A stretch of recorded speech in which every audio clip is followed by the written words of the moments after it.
Assalamualaikum everyone. In today's video, we are going to start another lecture, and this lecture is about pharmacogenesis. तो आज हम लोग पहला lecture start करने वाले हैं फार्माकोलॉजी का। और ये एक बहुत इम्पोर्टेंट सब्जेक्ट है और इसमें हम लोग डिस्कस करेंगे कि फार्मेसी में हम किस तरह प्लांट से या डिफरेंट जो नेचुरल सोर्स है उससे किस तरह से हम मेडिसिन प्रोड्यूस करते हैं। तो आइए हम लेक्चर को स्टार्ट करते हैं। अच्छा, ये जो बुक है ये हमारी बर्नेट शाह की है। बुक आप लोग यहाँ देख सकते हैं और बहुत अच्छी बुक है और यहीं हम लोग स्टार्ट करते हैं। तो सबसे पहले जो चीज़ हम लोगों ने देखनी है that is about the meaning of pharmacogenesis and the definition of pharmacogenesis। सो अगर हम डेफिनेशंस की बात करते हैं तो अगर हम देखें तो सबसे पहले जो डेफिनेशन है वो ये है कि study of crude drugs that obtain from the natural source. ठीक है, हम हमेशा उसको फार्माकोजेनेसिस कहेंगे। तो इनिशली जो है हम इसको इनिशियल में हम लोग इसको फार्माकोजेनेसिस को मेट्रिया मेडिका कहते थे। और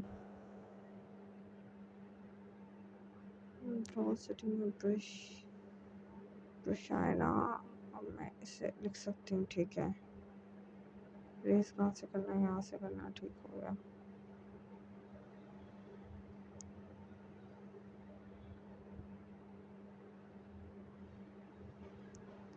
अच्छा, ये मेट्रिया मेडिका है, इसको कहते हैं। It is defined from the study of crude drugs that is obtain from the plants animal and minerals. ठीक है, और इससे हमने इसको फार्माकोजेनेसिस कहते हैं। तो अगर मैं आपको इसकी रियल डेफिनेशन बताऊं, क्योंकि यहाँ पर सारा आपको इसकी हिस्ट्री को ज़्यादातर मेंशन किया गया, बट हिस्ट्री इतनी ज़्यादा आती नहीं है। ठीक है, सो हमने जो यहाँ से एक चीज़ आपने करनी है वो ये करनी है कि वर्ड फार्माकोलॉजी से कहाँ से आया है। दो लैटिन वर्ड से आया, फार्माकोन और जीनोस। फार्माकोन का मतलब हमेशा है ड्रग और जीनोस का मतलब है नॉलेज को एक्वायर्ड करना। ठीक है, इट मीन्स नॉलेज और साइंस ऑफ ड्रग। तो हम लोग क्या कर रहे हैं फार्माकोजेनेसिस में, हम स्टडी कर रहे हैं। अगर आप किसी क्रूड ड्रग या नेचुरल सोर्स से एक दवाई एक ड्रग बन रही है और आप उसको स्टडी कर रहे हो तो इसी टर्म को हम फार्माकोजेनेसिस कह रहे हैं। तो अगर मैं सिंपल वर्ड्स में कहूँ तो अगर आपके पास एक क्रूड ड्रग है, अब मैं बार बार क्रूड ड्रग का वर्ड जो है वो यूज़ करती हूँ। क्रूड ड्रग क्या होती है? क्रूड ड्रग वो होती है कि आपने कोई भी सब्सटेंस है वो डायरेक्टली एक प्लांट से लिया। फॉर एग्जांपल, बहुत सी ऐसी मेडिसिन्स हैं, ड्रग्स हैं जो बन रही होती हैं डायरेक्ट प्लांट से। फॉर एग्जांपल, हम बाज़-औक़ात ड्रग में प्लांट के लीव्स यूज़ करते हैं। अगर आप सिर्फ प्लांट की लीव्स यूज़ कर रहे हैं, उसके अंदर और कुछ भी नहीं मिला रहे हैं, सिर्फ प्लांट के लीव्स से आप अपनी मेडिसिन बना रहे हैं और पेशेंट को ट्रीट कर रहे हैं, तो इसका मतलब वो आपकी क्रूड ड्रग है। इसी तरह अगर आप एक एनिमल से एक ड्रग ले रहे हैं और उससे पेशेंट को ट्रीट कर रहे हैं तो वो भी एक क्रूड ड्रग है। ठीक है, इस तरह हम नेचुरल सोर्स, ठीक है, प्लांट, बैक्टीरिया, मिनरल्स और माइक्रोब्स, ये हमारे नेचुरल सोर्स हैं। अगर आप इनसे मेडिसिन बना रहे हैं तो वो आपका क्रूड ड्रग होगा। और फार्माकोजेनेसिस में आप हमेशा एक क्रूड ड्रग को यूज़ करते हुए अपनी मेडिसिन्स को प्रोड्यूस करेंगे और उसी मेडिसिन से आप अपने पेशेंट को ट्रीट अप करेंगे।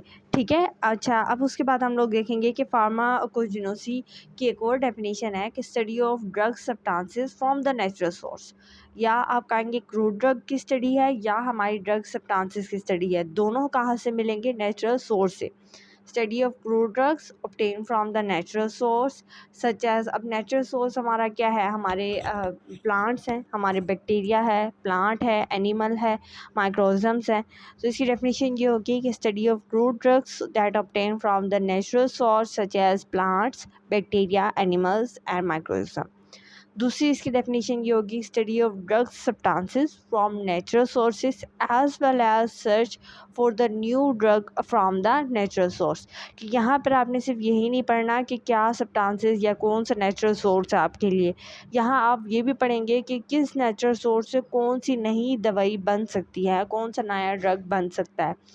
ठीक है, तो ये फार्माकोलॉजी की दूसरी डेफिनेशन। एक और तीसरी डेफिनेशन भी आप कर सकते हैं कि branch of medicine that deal with the crude drug. Crude drug को आप अनप्रिपेयर्ड ड्रग भी कह सकते हैं। ठीक है, सो ये डेफिनेशंस हो जाती हैं। तीन मैंने आपको डेफिनेशन बताई हैं फार्माकोजेनेसिस की। सबसे पहली डेफिनेशन ये थी कि आपने क्या करना है? स्टडी करना है क्रूड ड्रग का, that is obtaining from what? Yes, natural sources. Second मैंने definition बताई है कि study of drug substances that obtain from natural source as well as you are searching on the new drugs which are being produced by yes, natural source. Third definition is that it is the branch of medicine that is dealing with the crude drug or unprepared drug. तो हम इसको कहते हैं फार्माकोजेनेसी को कहते हैं it is the science of crude drug. तो यहाँ पर सिर्फ क्रूड ड्रग का जिक्र होगा। यहाँ आप जितने भी ड्रग्स पढ़ेंगे वो सब क्रूड ड्रग्स होंगे। किसी को भी आप सिंथेटिक ड्रग नहीं कहेंगे, यानी इनमें से कोई भी ऐसी ड्रग नहीं है जो लेबोरेटरी में प्रिपेयर हो रही हो, ठीक है। ये सारी एक ऐसी ड्रग्स हैं जो आपको नेचुरल तौर पे किसी प्लांट से मिलेंगी या तो किसी मैरीन एनिमल से मिलेंगी या कोई और एनिमल से मिलेंगी या आपको किसी माइक्रोइज्म से मिलेंगी। सो एक्चुअली यहाँ पर सब कुछ जो भी चीज़ें इन्वॉल्व हो रही हैं वो हमारा क्रूड ड्रग है। और क्रूड ड्रग भी मैंने आपको बता दी कि वो क्या चीज़ होती है। वो ये है कोई भी ऐसा सब्सटेंस जो आप नेचुरल सोर्स से ले रहे हैं और इस नेचुरल सोर्स के ज़रिए से आप डायग्नोसिस भी कर सकते हैं, पेशेंट को क्योर भी कर सकते हैं, उसका ट्रीटमेंट भी कर सकते हैं और उसको प्रिवेंट भी कर सकते हैं किसी डिज़ीज़ को। तो यहाँ पर आप लोग देख सकते हो कि आगे क्रूड ड्रग का जिक्र भी आ गया है कि प्लांट्स और एनिमल्स के प्लांट्स जो हैं उनको आप यूज़ करते हैं, उनको ड्राई करते हैं, उनकी कुछ मेकिंग करते हैं और उसको डायरेक्ट आप पेशेंट को दे देते हैं ताकि वो क्योर कर सके। मोस्ट जो क्रूड ड्रग्स है उसमें हम प्लांट्स को यूज़ करते हैं, ठीक है। एनिमल्स और या फिर ह्यूमन बीइंग के किसी पार्ट को यूज़ करना ड्रग में बहुत डिफ़िकल्ट है, ठीक है। अगर हम एनिमल्स को यूज़ करते हैं तो वो भी बहुत डिफ़िकल्ट है। इस तरह से हमारे एनिमल्स जो हैं वो एक्सटिंक्ट होते जा रहे हैं। इसे हम ज़्यादातर प्लांट यूज़ करते हैं क्योंकि प्लांट बिल्कुल ईज़ी और चीप सोर्स है, इससे ज़्यादातर जो है वो प्लांट्स यूज़ होता है। अच्छा, आगे देखते हैं। तो and only small number of comes from the animals and minerals, ठीक है। बहुत कम तादाद में ड्रग्स जो हैं वो एनिमल और मिनरल्स से आ रही हैं। Drugs obtain from plant consist of entire plants, entire सीना लीव्स या पॉड्स या सीड्स, ठीक है। अच्छा, वो ये चीज़ जो इस लाइन में वो ये चीज़ कह रहे हैं कि प्लांट से जो ड्रग्स मिल रही हैं ना, ज़रूरी नहीं है कि उसका सिर्फ लीव हो, ठीक है। एक प्लांट के अंदर काफ़ी चीज़ें होती हैं। उसका एक तो लीव होता है, ठीक है। 3 चीज़ें, एक लीव होता है उसका, एक उसकी स्टेम होती है, तीसरी चीज़ इसकी रूट आती है। तो आप उसके लीव को भी एज़ अ ड्रग यूज़ कर सकते हो, आप उसकी जो स्टेम है उसको भी एज़ अ ड्रग यूज़ कर सकते हो, ठीक है। आप उसकी रूट को भी यूज़ कर सकते हो। तो ये ज़रूरी नहीं है कि आपने सिर्फ प्लांट का लीव यूज़ करना है या उसकी स्टेम यूज़ करनी है, आप जो मर्ज़ी यूज़ कर सकते हैं। यहाँ तक कि आप उसका सीड भी यूज़ कर सकते हैं, उसकी बार्क भी यूज़ कर सकते हैं।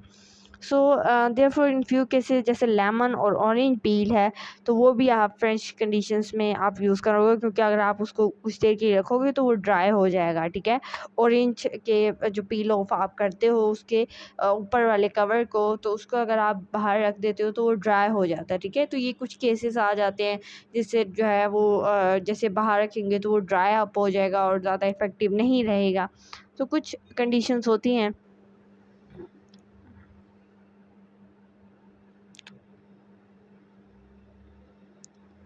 ठीक है, तो आगे चलते हैं हम लोग। तो आगे उन्होंने कहा है जैसे dried juicy leaves of aloe vera species and different किस्म के उन्होंने जो है ना एग्जांपल्स जो हैं वो आपको दी गई हैं।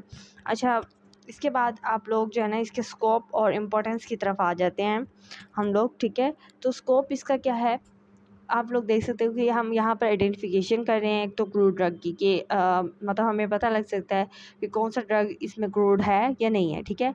तीसरी चीज़ ये आ जाती है मॉर्फोलॉजिकल कैरेक्टरिस्टिक्स है इसके अंदर, यानी कि हम लोग देख सकते हैं कि हम लोग प्लांट का कौन सा पार्ट यूज़ कर रहे हैं, हम उसका लीव यूज़ कर रहे हैं या हम उसकी स्टेम यूज़ कर रहे हैं या हम उसका रूट यूज़ कर रहे हैं। तो जो भी चीज़ हम लोग यूज़ कर रहे हैं तो उसका भी हमें पता लग सकता है कि हम उसका कौन सा मॉर्फोलॉजी का पार्ट है।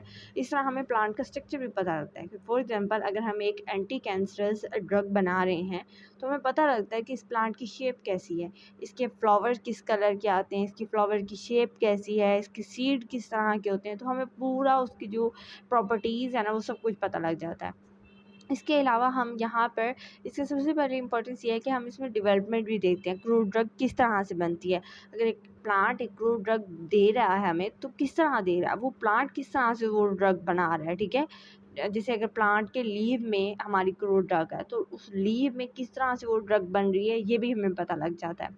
इसके साथ साथ हम इवेलुएट भी कर सकते हैं क्रूड ड्रग को हमारे एक्टिव कंपोनेंट से, ठीक है। एक मेडिसिन के अंदर एक एक्टिव कंपोनेंट होता है और एक एक्सिपिएंट होता है। एक्टिव कंपोनेंट वो होता है जिसने मेजर जाके इफेक्ट करना है। फॉर एग्जांपल अगर आप एंटी कैंसर ड्रग ले रहे हो तो उसमें एक ऐसा एजेंट होगा जो as a anti cancerous agent के तौर पे एक्ट कर रहा होगा। बाकी कुछ एजेंट्स उसके अंदर डाले जाते हैं जो उसको स्टेबल करते हैं, ठीक है। जैसे हमने ड्रग को बचाना होता है लाइट से भी, हमने ड्रग को बचाना होता है वाटर वेपर से जो एयर में मौजूद होते हैं। इसी तरह हमने ड्रग को डिफरेंट हीट से बचाना होता है। तो इस तरह इनसे बचाने के लिए हम ड्रग के अंदर और भी चीज़ें डालते हैं। तो हम लोग जब फार्माकोलॉजी को डिस्कस करते हैं तो उसमें हम लोग इस तरह की इवैल्यूएशन कर लेते हैं। अच्छा, एग्जांपल मैं अभी आपको दूंगी क्योंकि यहाँ पर कुछ डिफ़िकल्ट एग्जांपल्स जो हैं वो दी गई हैं आपको। तो अगर आप सिंपल जो है एग्जांपल्स नोट करना चाहें तो आप लोग नोट कर सकते हो।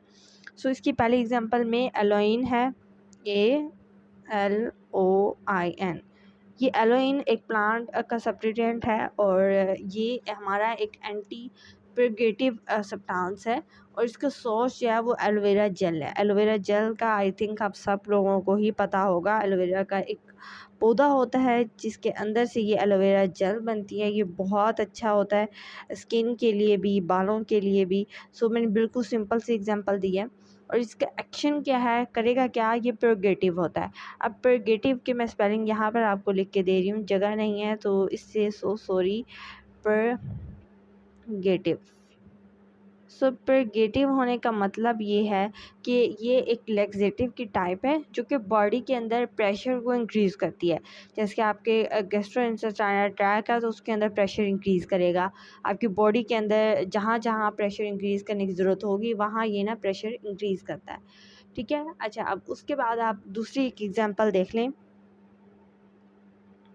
दूसरी मैं एग्जांपल यहाँ पर आप लोगों के लिख रही हूँ, टेक्सोल। ये भी एक प्लांट का कंपोनेंट है और ये एंटी कैंसरस है, ठीक है। ये आपके कैंसर को ख़त्म करता है और जितने भी एंटी कैंसरस ड्रग्स हैं ये बहुत इंपॉर्टेंट है क्योंकि आजकल इन्हीं के ऊपर ही रिसर्च चल रही है। तो जिस चीज़ के ऊपर रिसर्च चल रही होती है वो बहुत ज़्यादा इन होता है और उसके बारे में क्वेश्चंस भी ज़्यादा पूछे जाते हैं। अच्छा, टेस्कस बेकिटा, ये हमारे पास सोर्स है इसका, ठीक है। यहाँ से हम इस टेक्सोल को लेते हैं जो कि एंटी कैंसरस के तौर पे एक्ट करता है, ठीक है। तो ये मैंने दो आपको एग्जांपल दे दिए। अच्छा, ये दोनों प्लांट हैं, ठीक है। ये टेक्साबेस्का जो मैंने लिखा है ये भी एक प्लांट है और एलोवेरा जो था वो भी एक प्लांट था, ठीक है। दोनों प्लांट से हमें टेक्सोल और एलाइन मिल रहा है। और जो पहले वाला था एलाइन वो एज अ परगेटिव एक्ट कर रहा था और ये जो टेक्सोल है ये एंटी कैंसरस है, ठीक है। सो ये दो एग्जांपल्स मैंने आपको दे दी। ओरिजिन ऑफ फार्माकोलॉजी को आपको मैंने पहले भी बता दिया है कि मैन के ह्यूमन के आने से पहले प्लांट्स यहाँ पर मौजूद थे। तो प्लांट्स से ज़्यादातर हम जो है ना वो मेडिसिन्स बना रहे हैं क्योंकि एनिमल्स और मिनरल्स का इतना ज़्यादा यूज़ नहीं किया जाता। तो ज़्यादातर जो आपको ड्रग्स मिलेंगी उनमें आपको प्लांट्स होगा। अच्छा, हिस्ट्री की बात करें तो फार्माकोलॉजी की हिस्ट्री को आपको याद करने की बिल्कुल भी ज़रूरत नहीं है, बिल्कुल नहीं पूछा जाता ये पेपर्स में। सो इसको याद करने का मतलब ये है कि हम टाइम वेस्ट करेंगे, ठीक है। सो हिस्ट्री को हम लोग यहाँ से कैंसल आउट करेंगे। अच्छा, स्कोप ऑफ फार्माकोलॉजी का मैंने आपको शॉर्ट सा पहले भी बता दिया है। आई थिंक वही आपके लिए बेस्ट है। इससे ज़्यादा जो है डिटेल आपके लिए ज़्यादा बेनिफिशियल नहीं होगा। अच्छा, इसके बाद हम चैप्टर नंबर 2 इस बुक में से स्किप करेंगे, हम बाद में इसको कवर करेंगे। इसके बाद हम डायरेक्ट जाएंगे थर्ड चैप्टर के ऊपर क्योंकि ज़्यादा रिलेट यही दो कर रहे हैं क्योंकि हम वहाँ पर क्रूड ड्रग का जिक्र करके आ चुके हैं। यहाँ पर दोबारा क्रूड ड्रग से ही आगे आपका काम शुरू हो रहा है। तो इसलिए मैं आपको 2 स्किप करवा दिया चैप्टर और 3 पे मैं ले आई हूँ, ठीक है। सो अब क्रूड ड्रग का मैंने आपको पहले भी बता दिया है कि ये क्या है, नेचुरल सोर्स से कोई भी सब्सटेंस आप ले रहे हो। अब क्रूड ड्रग को आप अनरिफाइंड सब्सटेंस भी कह सकते हैं। अनरिफाइंड का मतलब यह है कि उसके अंदर कोई मॉडिफिकेशन नहीं है, यानी आपने डायरेक्ट एक प्लांट उठाया और उसको एज अ ड्रग बना के अपने पेशेंट को दे दिया। ये है अनरिफाइंड सब्सटेंस, यानी आपने उसके अंदर कोई और नमक मसाला नहीं डाला, जैसे वो था आपने वैसे उसको पेशेंट को दे दिया, ठीक है। तो इसकी डेफिनेशन आप लोग दो मैं डेफिनेशंस बोलूँगी, आप लोग वो मेंशन कर लें अपने नोट्स के ऊपर। पहली डेफिनेशन इसकी यह है, सब्सटेंस यूज डायरेक्टली और indirectly obtain from the natural source. कोई भी सब्सटेंस या तो वो डायरेक्टली मिलेगा या वो अनडायरेक्टली मिलेगा, लेकिन मिलेगा नेचुरल सोर्स से, ठीक है। एंड हैज़ नो मॉडिफिकेशन, उसको कोई मॉडिफिकेशन आप नहीं करोगे, उसके अंदर कोई उसकी केमिकल कंपोजिशन में कोई चेंज नहीं करोगे, ठीक है। कुछ भी चेंज नहीं, ना उसकी फिजिकल प्रॉपर्टीज़ कोई चेंज, ना केमिकल, सिर्फ आपने वैसे के वैसे उठा के पेशेंट को दे देना है। दूसरी इसकी डेफिनेशन नोट कर लें कि ये अनरिफाइंड सब्सटेंस है that is derive from your natural source and it is use for diagnosis, cure, treatment and prevention of disease. So ये दो डेफिनेशन है क्रूड ड्रग की। क्या क्या डेफिनेशन है? यस, क्रूड ड्रग में हम लोग क्या देख रहे हैं, ये substance that is use directly और indirectly from a natural source and has no modification. और दूसरी डेफिनेशन इसकी ये है कि unrefined substance that is obtaining from the natural source and it is use for the diagnosis, cure, treatment and prevention of disease, ठीक है। अच्छा, अब क्रूड ड्रग्स के आगे हम टाइप्स देखेंगे। क्रूड ड्रग्स की आगे दो तरह की टाइप्स होती हैं। यहाँ पर आप लोग देख सकते हो कि crude drug have natural origin and can be divided in two categories: organized crude drugs and unorganized crude drug, ठीक है। ये ऑर्गेनाइज्ड क्रूड ड्रग का पहला पैराग्राफ है, फिर उसके बाद अनऑर्गेनाइज्ड क्रूड ड्रग्स की हम लोग बात करेंगे। अच्छा, एक और चीज़ आप लोग देख लें कि क्रूड ड्रग जिस तरह प्लांट से भी मिलता है, इसी तरह एनिमल सोर्स से भी है, माइक्रोब से भी है। तो कुछ प्लांट सोर्सेज के नाम जो है ना वो यहाँ पर लिखे हुए हैं, जैसे सीना है, डिजिटलिस लीव्स हैं, सिचोना है, बार्क है, विकोमा सीड्स है, विकोना रूट्स हैं। तो ये जितने भी यहाँ पर एग्जांपल्स लिखी गई हैं ये प्लांट सोर्स हैं, ठीक है। सो प्लांट से हमेशा आपको ऑर्गेनाइज ड्रग मिलेगी, ठीक है, क्योंकि प्लांट्स में एक सेलुलर वो है। अब हम लोग देखते हैं कि ऑर्गेनाइज ड्रग क्या होता है। ऑर्गेनाइज ड्रग यहाँ पर आपकी इसकी डेफिनेशन लिखी हुई है। Organise drug consist of cellular organisation in the form of anatomical feature and they are mostly crude drug from the plant source, ठीक है। Almost all the morphological plant parts of entire plant itself can be called as organise drug. तो यहाँ तक इसकी आपकी definition बनती है, यहाँ से लेकर यहाँ तक, ठीक है। मैंने आपको निशान लगा दिया है। अब मैं इसको आपको इजी वर्ड्स में समझाती हूँ। तो ऑर्गेनाइज वर्ड का ड्रग का क्रूड ड्रग का मतलब यह है कि उसके अंदर एक डेफिनेट सेलुलर स्ट्रक्चर होना चाहिए। मतलब क्या है कि उसका एक डेफिनेट सेलुलर स्ट्रक्चर, जैसे सेल का स्ट्रक्चर किस तरह होता है, इस तरह होता है ना, दरमियान में न्यूक्लियस होता है, इर्द गिर्द उसकी सेलुलर ऑर्गेनेलीज होती हैं। अगर एक ड्रग है उसका एक डेफिनेट स्ट्रक्चर है, एक डेफिनेट उसकी मॉलिक्यूलैरिटी है, एक डेफिनेट शेप है कि एक रिंग इस तरह है। फॉर एग्जांपल अगर मैं सही तरह वाला बनाऊँ तो एक रिंग इस तरह बेंजीन के रिंग्स हैं उसके अंदर, तो उसका स्पेसिफिक एक शेप है, ठीक है। हम इसको चेंज नहीं कर सकते, हम इसको कुछ नहीं कर सकते। अगर एक बेंजीन रिंग यहाँ पर लगा दी गई है तो हम इसको चेंज नहीं कर सकते, ये डेफिनेट है, हमने नहीं बनाया है, ये बन के आया है, ठीक है। तो अगर एक ऑर्गेनाइज है, स्पेसिफिक उसकी शेप है, ये अब ये मैंने ऐसे फर्जी तौर पर बनाई है, बट ये एक डेफिनेट शेप बन चुकी है, डेफिनेट सेलुलर शेप है। जैसे हम प्लांट्स के अंदर हम डिफरेंट जो है प्लांट्स को यूज़ करते हैं ऑर्गेनाइज ड्रग के अंदर, क्योंकि प्लांट्स के अंदर सेलुलर ऑर्गेनाइजेशन होती है। प्लांट्स में आपने देखा है स्पेसिफिक किस्म के सेल्स होते हैं और स्पेसिफिक अरेंजमेंट्स होती हैं उनके अंदर।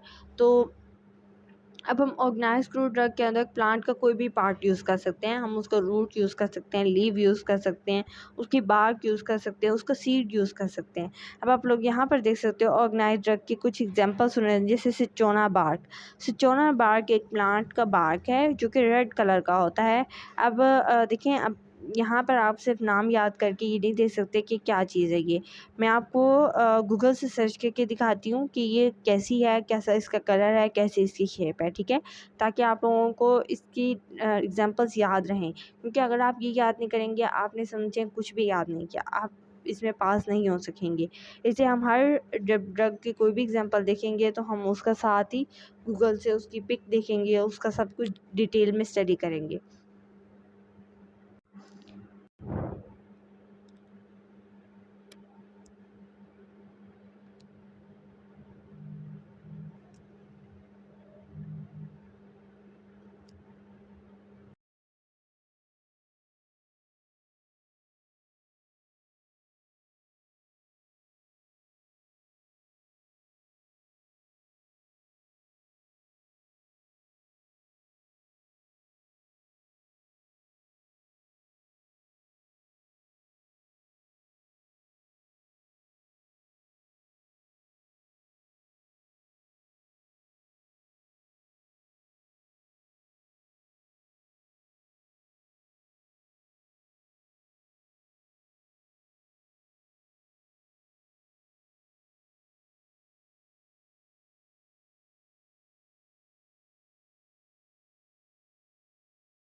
अच्छा हमने इस सिचोना बार को देख लिया। अब अगला हमारे पास है सैंडलवुड। तो मैं सैंडलवुड को सर्च करके आती हूँ और आप लोगों को दिखाती हूँ।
नेक्स्ट जो हमारे पास प्लांट्स है वो है अकाशिया वुड। ठीक है, तो अब हम इसको सर्च करते हैं गूगल से।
नेक्स्ट में जो ड्रग है वो है सीना। सीना बहुत इंपॉर्टेंट बड़ी ड्रग है और मैं आपको इसको दिखा देती हूँ नेट के ऊपर।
अच्छा, नेक्स्ट हमारे पास है डिजिटलिस लीव्स। मैंने ये भी आपको बताया कि ये भी प्लांट से हमारे पास इसका सोर्स है। डिजिटलिस लीव्स से आपको पता लग रहा है कि ये लीव्स से मिलेगा। सीना लीव्स थे, वो भी अकाशिया की वुड थी, सैंडलवी वुड थी और सिचोना की बार्क थी। तो हर के आगे ये वर्ड जो मेंशन किए गए हैं, इससे आपको ज़्यादा पता लग रहा है कि ये प्लांट का कौन सा पार्ट यूज़ हुआ है।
ठीक है, तो आई थिंक इतने जो है वो ऑर्गेनाइज्ड ड्रग्स आपके लिए जो है वो एनफ हैं।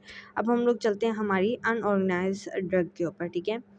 अच्छा, कुछ हैं ड्रग्स जिनकी कोई मॉर्फोलॉजिकल क्लासिफिकेशन नहीं होती है, जिनकी कोई मतलब डिफाइंड सेलुलर या हिस्टोलॉजिकल स्ट्रक्चर नहीं होता है, बिल्कुल ऑर्गेनाइज किस्म की कोई भी मॉर्फोलॉजी नहीं है, एनाटॉमिकल कोई ऑर्गेनाइजेशन इनके अंदर नहीं होती, डायरेक्टली मार्केट में आते हैं और जिस तरह के होते हैं वैसे ही रहते हैं, ठीक है ना।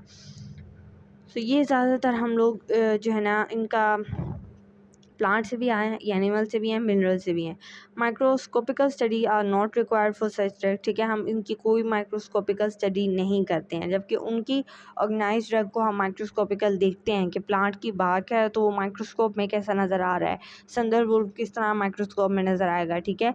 तो उसकी हम माइक्रोस्कोपिकल स्टडी करेंगे, लेकिन इसकी हम माइक्रोस्कोपिकल स्टडी नहीं करेंगे। सो नो माइक्रोस्कोपिकल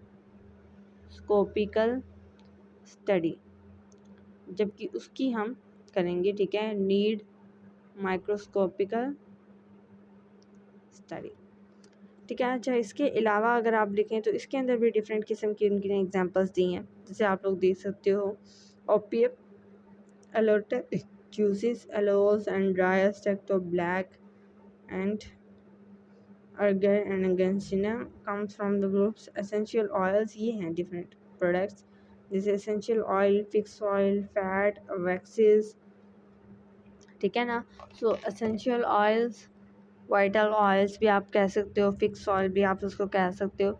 इसके अलावा हमारे पास इसकी एग्जांपल में फैट और डिफरेंट वैक्सेस आ जाती हैं, इनकी कोई शेप नहीं है, ठीक है, अनऑर्गेनाइज किस्म की ये ड्रग्स हैं। और आई थिंक ये सॉलिड फॉर्म में भी, सेमी सॉलिड और लिक्विड भी हो सकते हैं, ठीक है। इनकी फिजिकल अपेयरेंस नहीं जाना है, ठीक है। जैसे ऑर्गेनाइज ड्रग है ना, तो हम उसको कहते हैं कि वो सॉलिड फॉर्म है तो हमेशा सॉलिड रहेगा, जबकि इसकी जो अपेयरेंस की तरफ अगर हम लोग जाते हैं, ठीक है, तो अपेयरेंस इसकी सॉलिड भी हो सकती है, लिक्विड भी है और सेमी सॉलिड भी है, यानी लिक्विड और सॉलिड के दरमियान, कभी लिक्विड कभी सॉलिड, ठीक है, तो इस तरह भी हो सकता है। अच्छा, अब क्रूड ड्रग्स की आगे ना क्लासिफिकेशन दी गई है। एक तो सोर्स के बेस पे है कि ड्रग मिल कहाँ से रहा है, प्लांट से मिल रहा है, माइक्रोब से मिल रहा है, एनिमल से मिल रहा है, या मैरीन ऑर्गेनिज्म से मिल रहा है, ठीक है ना। तो अगर प्लांट से मिल रहा है तो ये जितने भी मैंने आपको ऑर्गेनाइज ड्रग्स में पढ़ाए हैं, ये वाले एग्जांपल्स, सिट्रोनम, बार, संदर्भ, ये सब प्लांट से था। मैंने आपको दिखाया भी है पिक्चर्स में, कोई प्लांट की रूट है तो कोई प्लांट का लीव है तो कोई प्लांट की बार्क है। सो ये सारे प्लांट के सोर्स से थे। अब कुछ जो है ना वो मैं आपको एनिमल्स के सोर्स भी दिखा देती हूँ। जैसे हनी है, हनी एक एनिमल का सोर्स है। हनी बीज जो हैं वो लेके आती हैं हनी को, और हनी एक नेचुरल है, ठीक है, हम एक नेचुरल चीज़ से ले रहे हैं। इस तरह हम कोड लीवर ऑयल को देख लेते हैं।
अच्छा, दूसरा जो हमारे पास सोर्स आ जाता है वो है MUSK। अब मैं इसको बताती हूँ आपको।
सो आप लोग यहाँ पर आप लोग देख सकते हो कि एक और मैं आपको प्लांट एनिमल का सोर्स देती हूँ, जो कि है थायरोक्सिन। थायरोक्सिन का हम लोग देखते हैं।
आपने इसका देख लिया।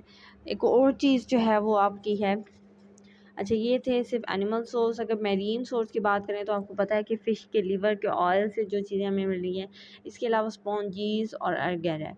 मिनरल्स से भी मिल रहा है, जैसे टेक्लिक, मैं इसकी स्पेलिंग लिख देती हूँ आपको, TALC, ठीक है। और कैओलिन, कैओलिन जो है ये हमारे जो GIT है उसके अंदर टॉक्सिन्स को एब्जॉर्ब कर लेता है, ठीक है। और टेक्लिक का पाउडर जो है वो हमारे लिए ज़रूरी होता है। सो ये थे कुछ ड्रग्स के सोर्सेस, और सिंपल यूज़ है इनका, इजी यूज़ है, जल्दी से यूज़ हो जाते हैं। सो ये इसकी कुछ क्लासिफिकेशन आगे दी गई हैं, alphabetical classification, taxonomical, morphological, pharmacological, chemical, taxochemical और सीरोकेमिकल क्लासिफिकेशन। सो ये कुछ क्लासिफिकेशन की बेस्ड है और इन बेस पे हम इनको क्लासीफाई करने जा रहे हैं। सबसे पहला जो क्लासिफिकेशन की बेस है वो है अल्फ़ाबेटिकल क्लासिफिकेशन। तो अल्फ़ाबेटिकल क्लासिफिकेशन को अगर हम लोग देखते हैं तो यहाँ आप लोग उसके अंदर देख सकते हो कि alphabetical classification the simple way of classification of any disconnected atom, ठीक है। क्रूड ड्रग्स को हम अगर अरेंज कर दें अल्फ़ाबेटिक ऑर्डर के अंदर, लैटिन में या इंग्लिश नेम्स के अंदर, ठीक है, तो उसको हम लोग कहेंगे कि हमने इसकी अल्फ़ाबेटिकल क्लासिफिकेशन कर देनी है। तो आपने क्या करना है, लोकेट करना है क्रूड ड्रग को अल्फ़ाबेट के ऑर्डर में। लोकेट कर भी कर सकते हैं आप लोग, या आप अरेंज कर सकते हैं, ठीक है। तो आपने अगर क्रूड ड्रग्स हो, जैसे जो ड्रग्स A से स्टार्ट होता है, ठीक है, उनको आप पहले लिख दोगे। फिर उसके बाद जो B से स्टार्ट होने वाली ड्रग्स हैं आप उनको मेंशन करोगे। फिर C, जिस तरह एक डिक्शनरी में होता है कि सबसे पहले A से जितने भी वर्ड्स बनते हैं वो लिखे जाते हैं, फिर B से जितने भी वर्ड्स बनते हैं वो लिखे जाते हैं, ठीक है। इस तरह होता है डिक्शनरी में। बिल्कुल इसी तरह अल्फ़ाबेटिकल क्लासिफिकेशन में हम ड्रग्स को इस तरह लिखते हैं, जिन भी ड्रग्स का वर्ड, जिन नेम जो हैं वो A से स्टार्ट होते हैं हम उनको पहले मेंशन करते हैं, फिर B से, फिर C से, फिर D, फिर इस तरह पूरा होल जो है वो टेक्सोनॉमिकल क्लासिफिकेशन जो है वो चलती है। और हम उनको ऑर्डर देते हैं, हम उनको लैटिन या इंग्लिश के नेम्स के अंदर उनके कॉमन नेम के साथ, ठीक है। सो इस तरह की डिक्शनरी और रेफरेंस बुक्स जो हैं ये क्रूड ड्रग्स की हमारे पास मौजूद हैं। जैसे इंडियन फार्माकोपिया आप देख सकते हैं, ब्रिटिश की फार्माकोपिया भी बिल्कुल इसी तरह से है, ठीक है। इंडिया या ब्रिटिश फार्माकोपिया, या इसके बाद आप यूनाइटेड स्टेट की फार्माकोपिया देख सकते हैं। उसमें भी इस यूनाइटेड स्टेट की जो फार्माकोपिया वो तो पूरे जो है वो वर्ल्ड में उसको माना जाता है, उसी से ही हम लोग जो है चला रहे हैं अपनी फार्मेसीज़ की इन सारी चीज़ों को। नेशनल फार्मूलरी आप कर सकते हैं, नेशनल कोडेक्स या नेशनल फार्मूलरी। इसके अलावा ब्रिटिश फार्मास्यूटिकल कोडेक्स है, डिफरेंट ये जो ऑर्गेनिक मैं कह रही हूँ ऑफिशियल बुक्स हैं ना, उनको हम अल्फ़ाबेटिकल क्लासिफिकेशन कहते हैं। अच्छा, अब हर चीज़ के कुछ मेरिट्स होंगे और कुछ डीमेरिट्स होंगे। यहाँ पर आप लोग देख सकते हो, ईजी है इसको यूज़ करना, रेपिटिशन नहीं होगा इसके अंदर। इसके अलावा उसको लोकेट करना या उसको ट्रैक करना ईजी है, ठीक है। तो ये हर किसी की मेरिट्स और डीमेरिट्स जो हैं वो आप लोगों को दी गई हैं। मेरिट्स इसके क्या हैं, मतलब एडवांटेजेस इसके क्या क्या हैं, आप लोग मेरे साथ एक रिपीट करेंगे। एक तो है easy to use, easy to use, easy to locate, locate क्या आप इजीली उसको लोकेट कर सकते हैं, ट्रैक कर सकते हैं। एडिशन इजी है, इजी टू ऐड समथिंग, ठीक है, या कुछ भी ऐड आपने करना है कोई। अच्छा, इसके अलावा रेपिटिशन नहीं है, नो रेपिटिशन कोई भी नहीं है, ठीक है। तो क्विक हम इसको जो है वो यूज़ कर सकते हैं। ये मेरिट्स आ जाते हैं किसके, अल्फ़ाबेटिकल क्लासिफिकेशन के। अब इसके हम डीमेरिट्स भी देख लेते हैं। डीमेरिट्स इसके क्या क्या हैं। एक तो यह है कि no relationship between the previous and successive drug, तो नो रिलेशन बिटवीन प्रीवियस के पिछले ड्रग और जो आगे ड्रग आ रही है, ठीक है, उसके अंदर कोई रिलेशन नहीं होता। बस उनको तो हमने फर्स्ट वर्ड की बेस पे हमने उसको ऑर्गेनाइज कर दिया है, बट हमने उनके दरमियान मतलब ये ज़रूरी नहीं है कि जो पहली ड्रग जिसका ए से वर्ड यूज़ हो रहा है उसके नीचे वाली ड्रग भी एंटी कैंसरस होगी। अगर पहली ड्रग एंटी कैंसरस है तो दूसरी एंटी कैंसरस होगी, ऐसा नहीं होता। दूसरी फिर एंटीपायरेटिक होती है, तीसरी फिर एंटी एनर्जेटिक होती है। तो इस तरह डिफरेंट आ जाता है और उनको याद करना और दिमाग में बिठाना भी बहुत मुश्किल हो जाता है। तो इस तरह से इसके डीमेरिट्स हैं कि हम उनको उनके अल्फ़ाबेट के बेस पे तो कर देते हैं, बट उनके जो फंक्शन है, आप एक तरह से कह सकते हो कि उनका फार्माकोलॉजिकल जो एक्शन है उसको याद करना बहुत मुश्किल हो जाता है। एग्जाम्पल आप उसके देख सकते हो, अकाशिया, बेंजो, नियासिचोना, सीसे, ड्रिल, एर्गोट, फनल। ठीक है, तो इस तरह के जो हैं वो हम लोग इसकी एग्जांपल्स जो हैं वो आप लोग को दे सकते हैं। ठीक है, बेंजोनिया सिचोना आप लोगों ने ठीक है लिखा है, डिल आप लिख सकते हैं। तो 4 एग्जांपल्स आप कर लेंगे। ठीक है, टेक्सोनॉमिकल क्लासिफिकेशन की अगर आप बात करते हैं तो all plant possesses different characteristics of morphological and microscopical and chemical, embryological and cytological and genetics. ठीक है, यानी यहाँ पर टेक्सोनॉमी क्या होता है कि हम प्लांट को डिफरेंट कैरेक्टराइज करते हैं उनकी एक ऑर्डर की बेस पे। ठीक है, उनका ऑर्डर क्या है, उनकी क्या प्रॉपर्टी है, हम उसकी बेस पे प्लांट को क्लासीफाई कर रहे होते हैं डिफरेंट उसकी कैरेक्टरिस्टिक्स की बेस पे। और कैरेक्टरिस्टिक्स डिफरेंट तरह की होती हैं। अब डिफरेंट जो है वो आपको पता है ऑर्डर में हम कैसे होते हैं। ऑर्डर किंगडम होता है, यहाँ पर आप किंगडम होता है, फिर सब किंगडम, फिर डिवीजन, फिर क्लास, ऑर्डर, फिर हमारे पास फैमिली, जीनस और फिर एंड में स्पीशीज़ आती हैं। अच्छा, क्लास की बात पे आप लोग देख सकते हो एंजियोस्पर्मा। एंजियोस्पर्मा क्या है, plant that produce flowers. And gymnosperma क्या है, gymnosperm they don't produce flowers. ठीक है, तो क्लास का आप लोगों ने देख लिया। अच्छा, दूसरी जो क्लासिफिकेशन है वो हम करते हैं सब क्लास। ठीक है, पहले थे क्लास, अब है सब क्लास। सब क्लास की बेस पे हम डाइकोट प्लांट्स और मोनोकोट प्लांट्स करते हैं। डाइकोट्स और मोनोकोट प्लांट आपने पहले भी पढ़े हुए हैं। डाई का मतलब क्या होता है, टू, और कॉट का मतलब क्या होता है, सीड के लीव्स, जो सीड की 2 साइड्स होती हैं। ठीक है, उनको हम कहते हैं कॉट। इस तरह मोनोकॉट का भी आपको पता है, mono means 1 and cot mean, तो इसका मतलब क्या है कि इसके अंदर 2 सीड लीव्स होंगी, लीव्स की साइड्स भी आप कह सकते हैं, और इसके अंदर 1 जो है वो सीड के साइड्स या लीव्स होंगे। ठीक है, ये था सब क्लास में। अब है सुपर ऑर्डर। ठीक है, सबसे पहले ऑर्डर, फिर सब ऑर्डर, फिर हमने अब उसके बाद हम सुपर ऑर्डर के ऊपर जो है वो आगे हैं। Super order group of related plant family classify in order which are thought to have developed in different differences with a common ancestor. तो ये एक प्लांट की पूरी फैमिली आ जाती है।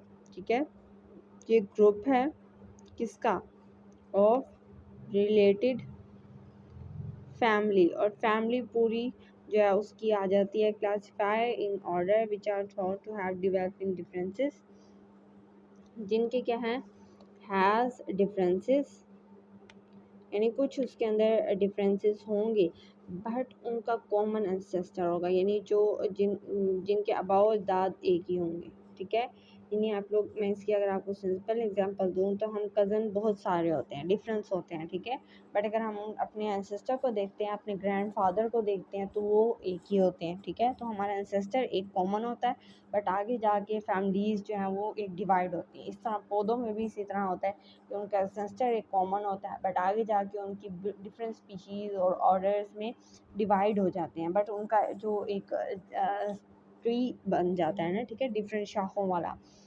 तो उसकी जो है वो एग्जांपल्स आप लोगों को दी गई हैं, but it is very complex. I think कि ये स्पेलिंग आप लोगों को याद नहीं होंगे।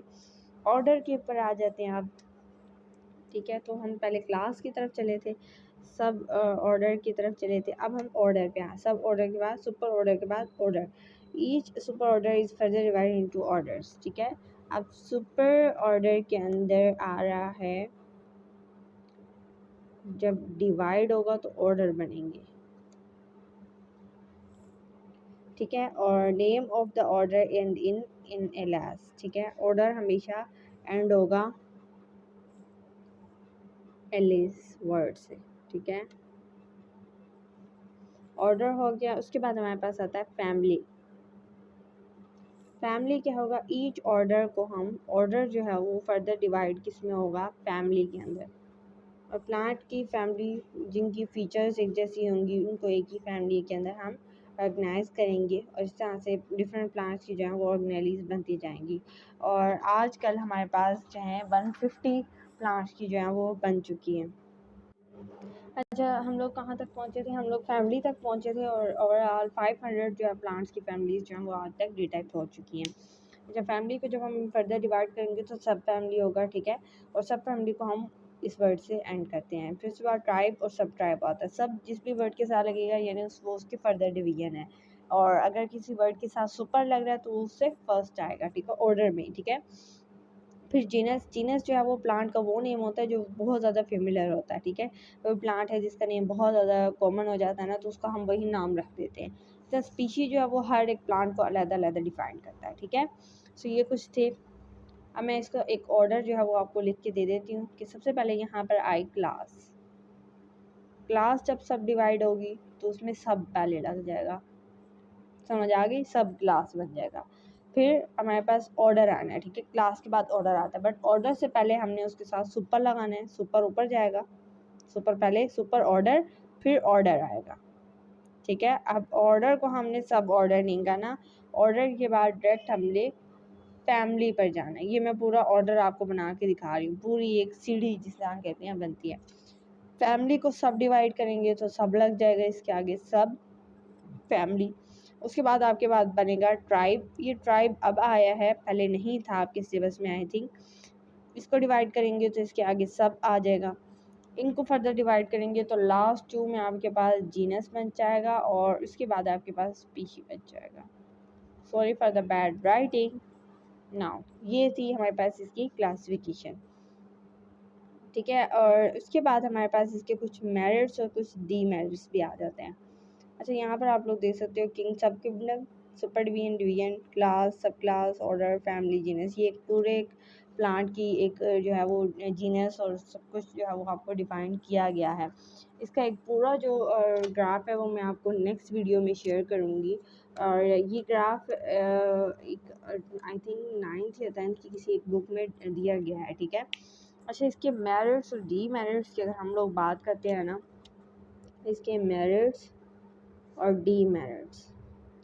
मेरिट्स इसके क्या क्या हैं हमारे पास, एक तो मेरिट्स ये है कि इसमें हेल्पफुल है फॉर द स्टडी और इवेलुएशन और डेवलपमेंट में हेल्प कर रहा है, इजी स्टडी, ताकि हम इजीली इसको स्टडी कर सकें, इसके साथ साथ इसमें डेवलपमेंट कर सकें, ये इसका फ़ायदा आ गया। दूसरा जो है ये डोंट कोरिलेट, ये भी वही कोरिलेशन नहीं है, इजी उनके अंदर रिलेशन नहीं है, ठीक है। नो रिलेशन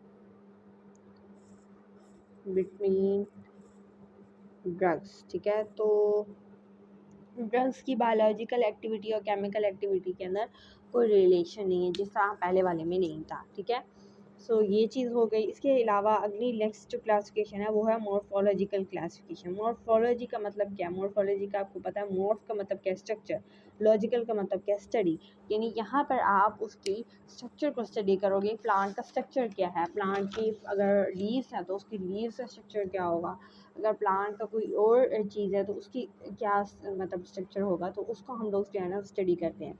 जैसे कुछ प्लांट्स होते हैं जो थोड़ा जूसी नेचर के होते हैं, जैसे एलोवेरा का आप ले सकते हो कि उसके अंदर पूरा एक जेल सी भरी हुई होती है, जूस होता है, ठीक है। कुछ जो है वो उनके अंदर और किस्म का जो है वो मटेरियल फिलअप हुआ होता है। तो ये मॉर्फोलॉजी की क्लासिफिकेशन है, हम इसको डिस्कस कर लेते हैं। In this system drugs are arrange according to morphology. Morphology के बेस पे वो क्लासिफाई किए गए होंगे, जैसे उनकी रूट्स हैं, ठीक है, पार्ट्स है ना, ठीक है, इनके पार्ट्स के बेस पे अपीयरेंस क्या, उनके पार्ट्स आ जाते हैं।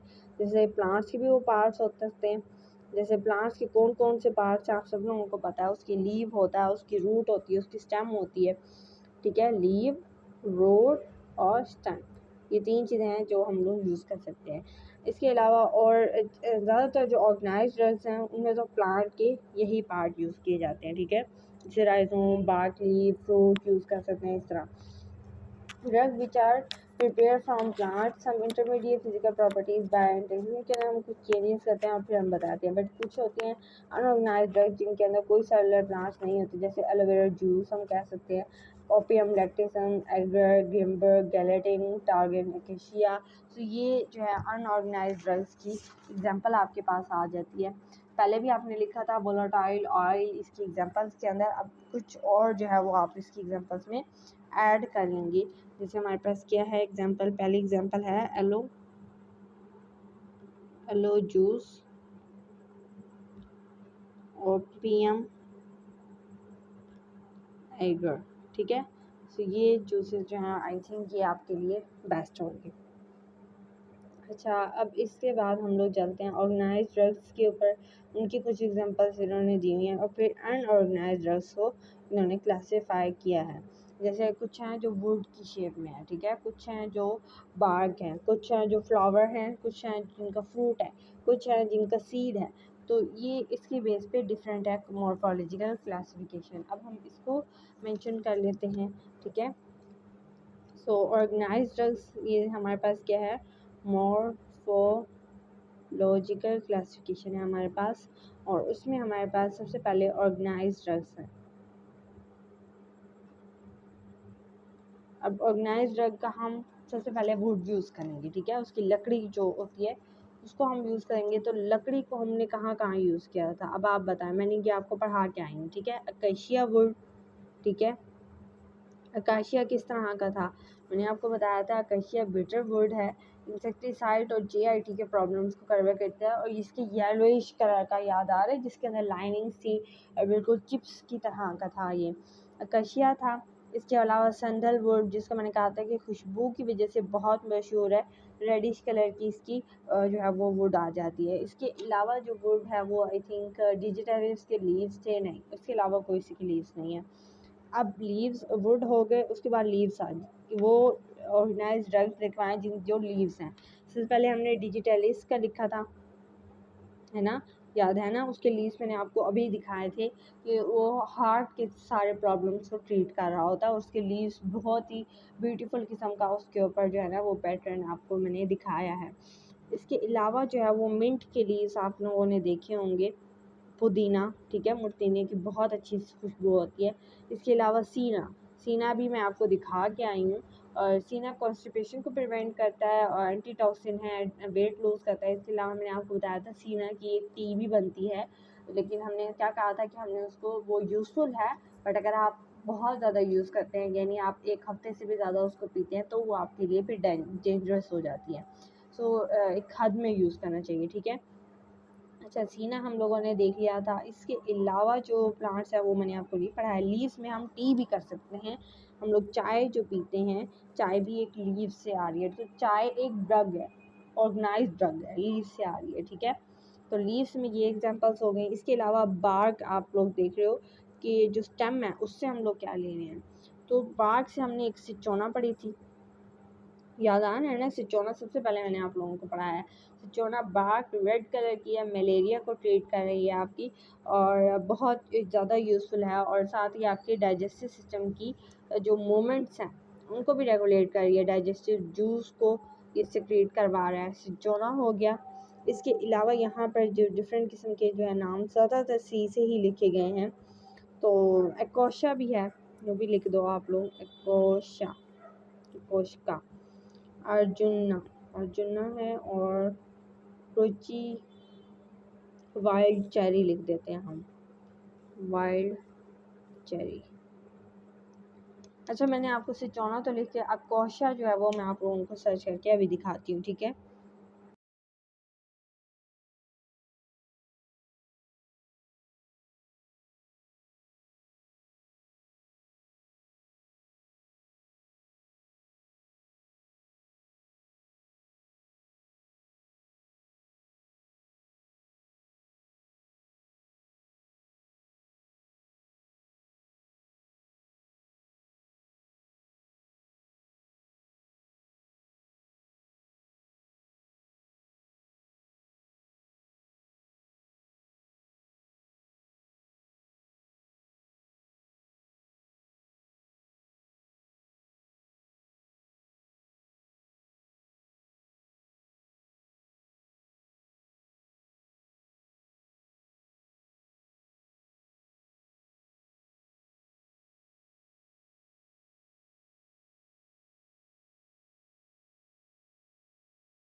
ठीक है, तो उसके बाद हम लोग चलते हैं नेक्स्ट चीज़ के ऊपर। अच्छा कुछ अब ये तो बार्क हो गई ना सारी। अब उसके बाद आते हैं कुछ प्लांट्स ऐसे हैं जो फ्लावरिंग पार्ट है, यानी उनका फ्लावर जो है वो यूज़ होता है। फ्लावरिंग पार्ट, अब कौन से ऐसे हैं जिनके फ्लावर यूज़ होते हैं? अच्छा सीना के भी हमने लीव्स जो है वो यूज़ किए थे, डिजिटलिस के भी लीव्स, सिट्रोना का बार्क था, ओपियम वो तो अनऑर्गेनाइज्ड ड्रग है, उसका हमने वो नहीं देखा था। अच्छा अब जो चीज़ आ जाती है वो आ जाती है फ्लावरिंग में। तो सेफ्रॉन जो है मैं आपको दिखाती हूँ, सेफ्रॉन, इसके अलावा जो है और क्लोव, ये दो हम याद कर लेते हैं। सेफ्रॉन को मैं सर्च करके दिखाती हूँ।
अच्छा सेफ्रॉन देख लिए जिनके फ्लावर से, ठीक है, सेफ्रॉन मैंने आपको दिखाया कि ये फ्लावर से मिल रहा है। अब हम कोलोव को भी देख लेते हैं।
अच्छा नेक्स्ट हमारे पास आता है फ्रूट।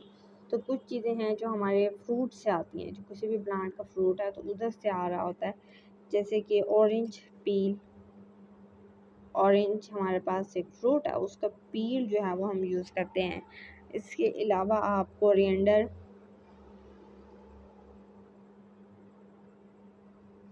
इसको हम लोग देखेंगे, लेमन पील,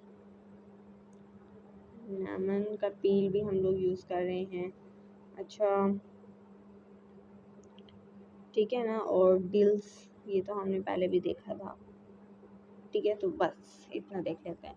तो ऑरेंज पील और आई थिंक लेमन पील को तो मुझे आपको दिखाने की ज़रूरत नहीं पड़ेगी, ठीक है।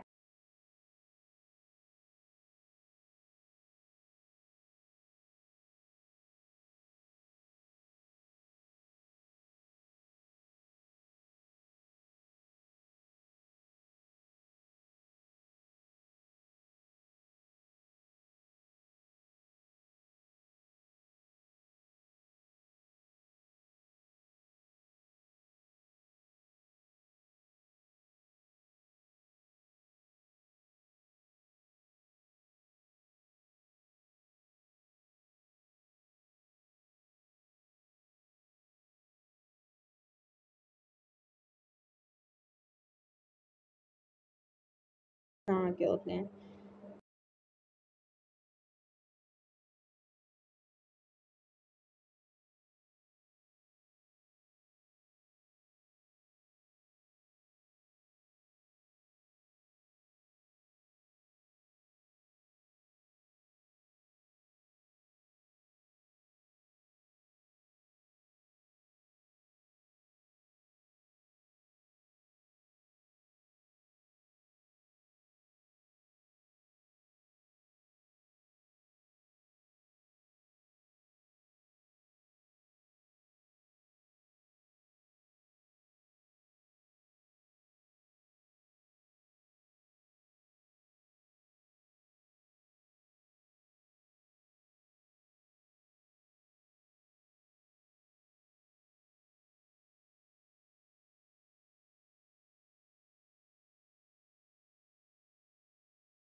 ठीक है। अच्छा, कुछ हैं जो सीड से, किसी भी प्लांट की सीड जो है उससे मिल रहा है। अब कौन से हैं? एक तो है बिटर आलमंड। आलमंड को तो आपको उनको पता होगा, बादाम को कहते हैं। ठीक है। ब्लैक मस्टर्ड, मस्टर्ड मस्टर्ड आपको पता है सरसों को कहते हैं। और इसके अलावा जो चीज़ें हैं वो बहुत, वाइट मस्टर्ड भी कहते हैं। एक ब्लैक मस्टर्ड है, एक वाइट मस्टर्ड है। अब इसमें क्या फ़र्क है ये भी मैं आप लोगों को गूगल से दिखाती हूँ।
देख सकते हो कि इसके ब्लैक कलर के सीड्स हैं, इसलिए हम इनको ब्लैक मस्टर्ड कह सकते हैं। ये आप उसके बीज देख सकते हो, बिल्कुल ब्लैक कलर के नज़र आ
से जो उनसे मिल रहे हैं वो हमने सारे देख ली हैं। अब हम कुछ अनऑर्गेनाइज जो है वो ड्रग्स जैसे वैक्स हो गए, गम, सकाशिया, वोलाटाइल आयल, उनकी हम लोग जो है ना वो कुछ एग्जांपल्स को जो है वो देख लेते हैं। जैसा कि सबसे पहले हम लोग जूस को देखते हैं। अनऑर्गेनाइज ड्रग, सबसे पहले उसमें से जूस जो है वो कौन सा मिल रहा है। एलोवेरा का जूस जो है वो हमारे पास आ रहा है,